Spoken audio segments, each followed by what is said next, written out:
Hindi na po mababago ang rekomendasyon sa nag-leak na Senate Blue Ribbon Committee draft report na kasuhan sina Senador Joel Villanueva at Jinggoy Estrada kaugnay sa flood control scandal. Ayon po yan kay Committee Chair Senator Panfilo Lacson.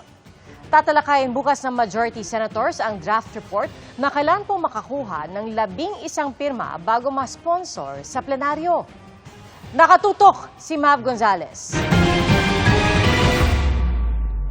Magpupulong muli ang majority senators bukas para linawin ang mga agam-agam sa draft report ng Senate Blue Ribbon Committee ukol sa flood control anomalies.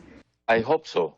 Sana ma-resolve na namin yung lahat ng kanilang mga concerns, ma-address, pagkatapos ma-conclude na namin kung makakagather ba ng 11 o hindi. Para na sa ganon, we can move on. Matatawag uli ako ng pagdinig at tapusin na namin i-close na namin yung inquiry tungkol sa flood control projects at gagawa na ako ng final committee report. Remember, merong hindi maisasama dun eh. Kasi hindi nasaklaw yung pang-7 hearing eh. Mababago pa po yung version na lumabas. Ano ho? Kasi may nag-leak na po eh. Pero hindi doon sa sustansya. No?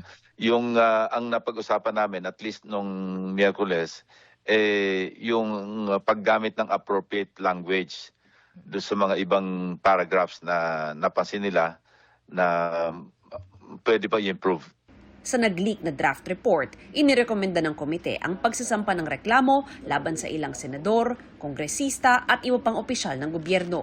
Sabi ni Blue Ribbon Committee Chairman Senador Ping Lacson, hindi na mababago ang rekomendasyong kasuhan sina Senador Joel Villanueva at Jinggoy Estrada na tumanggap umano ng kickbacks mula sa flood control projects. Hindi, kasi napaka-awkward. Kasi yung kay Senator Villanueva nga, di ba ang sabi ng DOJ, submitted for resolution. At least ang narinig ko, 3 out of 6 cases na isinampalaban sa kanya ng NBI, na ang iba naman doon o karamihan ng mga ebidensya nanggaling din sa pagdinig ng Blue Ribbon eh. So kapag iniba namin yon at hindi namin nirekomenda for the filing of appropriate charges through a preliminary investigation, parang napaka-awkward naman dahil nangyayari na nga eh. Nasa ibang kategorya naman aniya ang iba pang kasalukuyan at mga dating senador na nabanggit sa mga pagdinig ng komite.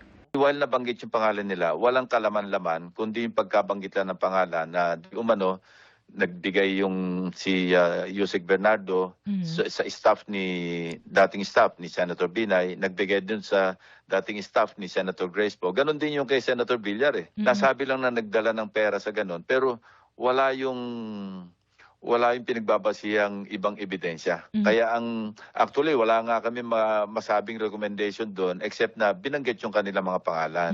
Inirekomenda rin aniyang kasuhan si dating House Speaker Martin Romualdez. Hindi po siya off the hook pa. Hindi, malayo. Kasama siya doon sa, I think, sa second category. Parang magka-lump sila ni dating Senate President Escudero. While nabanggit yung mga pangalan nila, walang direktamente na tinanggap nila yung pera. Sa ngayon, walang nakikita ang Blue Ribbon na aabot kay Pangulong Bongbong Marcos ang flood control kickbacks. Wala kayong mamakita kasi ang presidente nag-a-approve talaga ng GAA eh. Pag napunta sa kanya, saka hindi naman siya yung nag-prepare ng General Appropriations Bill. Ano? Anyway, sabi ko, work in progress, i-review namin ulit, pag-uusapan namin sa Lunes, kung ano yung nararapat na pagtrato, kung ano man yung possible culpability ni Pangulong Bongbong. Sabi ni Lacson, na-highlight sa nag-leak na report ang mga reklamo, pero ang importante aniya na laman ng report ay ang proposed legislations. Kailangan makakuha ng 11 pirma ang committee report ng Blue Ribbon bago ito maisponsoran sa plenaryo. Para sa GMA Integrated News, Mav Gonzalez, nakatutok, 24 oras.